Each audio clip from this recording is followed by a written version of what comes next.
Number 1, Sahdev. भविष्य में होने वाली हर घटना को पहले से ही जान लेते थे। वो जानते थे कि महाभारत होने वाली है और कौन किसको मारेगा और कौन विजयी होगा। लेकिन भगवान कृष्ण ने उन्हें शाप दिया था कि अगर वह इसके बारे में लोगों को बताएंगे तो उनकी मृत्यु हो जाएगी। इसलिए सहदेव सब कुछ जानते हुए भी चुपचाप रहा करते थे। नंबर 2, बर्बरी। दुनिया के सर्वश्रेष्ठ धनुर्धर थे। बर्बरी के 3 बाण ही काफी थे जिसके बल पर वे कौरवों और पांडवों की पूरी सेना को समाप्त कर सकते थे। युद्ध के मैदान में भीम पौत्र बर्बरी दोनों खेमों के मध्य बिंदु पर एक पीपल के वृक्ष के नीचे खड़े हुए और यह घोषणा की कि मैं उस पक्ष की तरफ से लड़ूंगा जो हार रहा होगा, जो कमजोर होगा। लेकिन श्री कृष्ण ने युद्ध के पहले उन्हें भी ठिकाने लगा दिया। उनका शीश मानकर आज उन्हें खाटू श्याम के नाम से जानते हैं और इनकी पूजा होती है।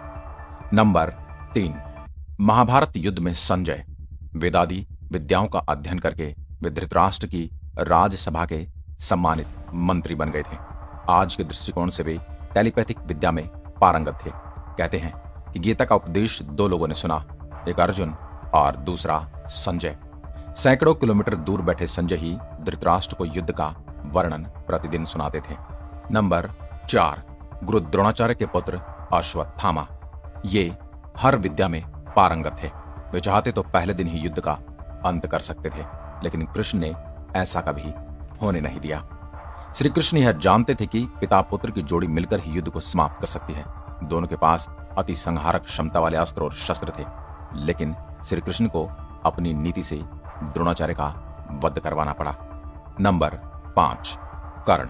कर्ण से यदि कवच कुंडल नहीं हथियाए होते, यदि कर्ण इंद्र द्वारा दिए गए अपने अमोघ अस्त्र का प्रयोग घटोत्कच पर न करते हुए अर्जुन पर करता, तो आज भारत का इतिहास और धर्म कुछ और ही होता।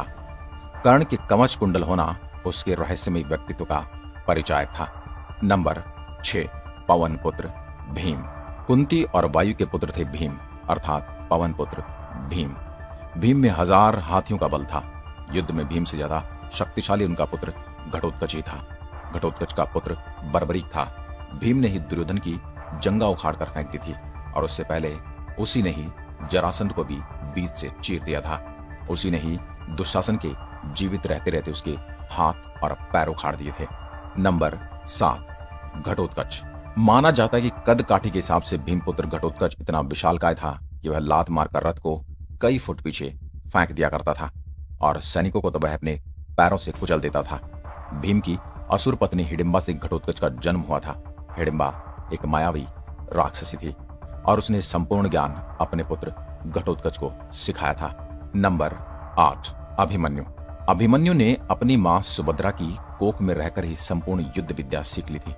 माता के गर्भ में रहकर ही उसने चक्रव्यूह को भेदना सीख लिया था। लेकिन वह चक्रव्यूह को तोड़ना तो सीख गया था, लेकिन चक्रव्यूह से बाहर कैसे आ जाता है यह उसे नहीं मालूम था, क्योंकि जब इसकी शिक्षा दी जा रही थी तब उसकी मां सो गई थी और अर्जुन ने आगे का वर्णन बंद कर दिया था।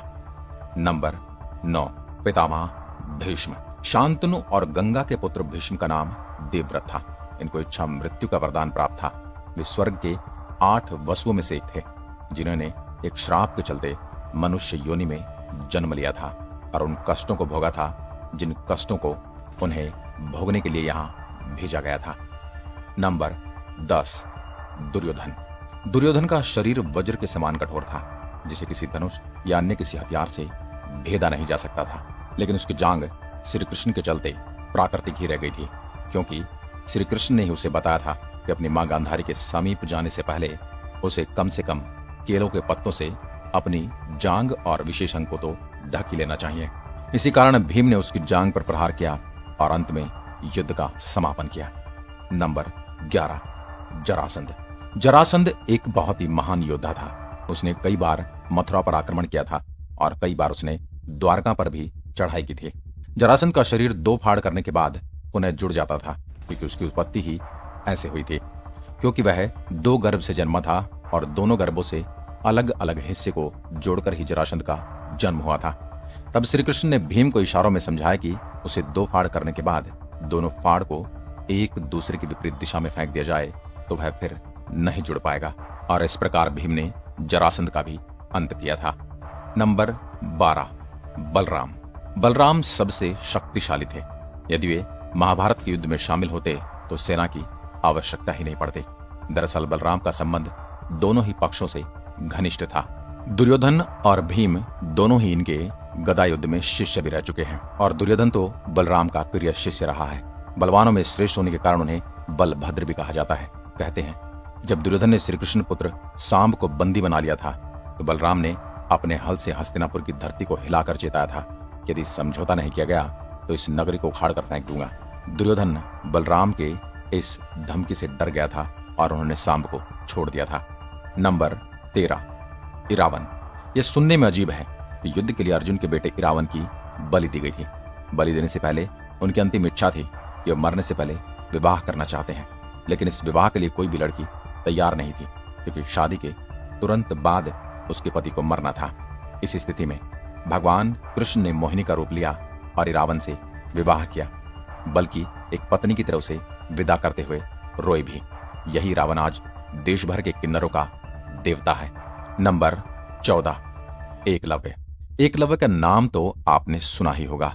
एकलव्य अपनी विस्तारवादी सोच के चलते जरासंध की सेना से जा मिला था। जरासंध की सेना की तरफ से उसने मथुरा पर आक्रमण करके यादव सेना का लगभग सफाया कर दिया था। इसका उल्लेख विष्णु पुराण और हरिवंश पुराण में मिलता है।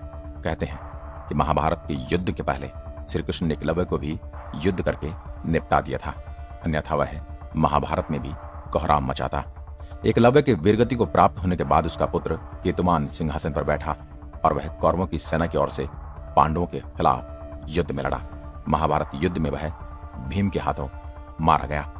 नंबर 15, शकुनी। शकुनी भी मायावी था। उसके पासे उसकी ही बात मानते थे और उसके ही दिमाग से चलते थे।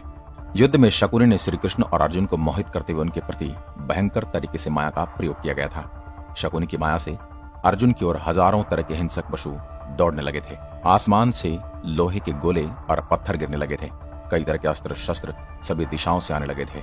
अर्जुन इस माया जाल में कुछ समय के लिए तो घबरा गए थे, लेकिन उन्होंने दिव्यास्त्रों का प्रयोग कर इसे काट दिया था। इसके अलावा भूरिश्रवा, सात्यकी, युयुत्सु, नरकासुर का पुत्र भागदत्त आदि कई अन्य योद्धा भी थे।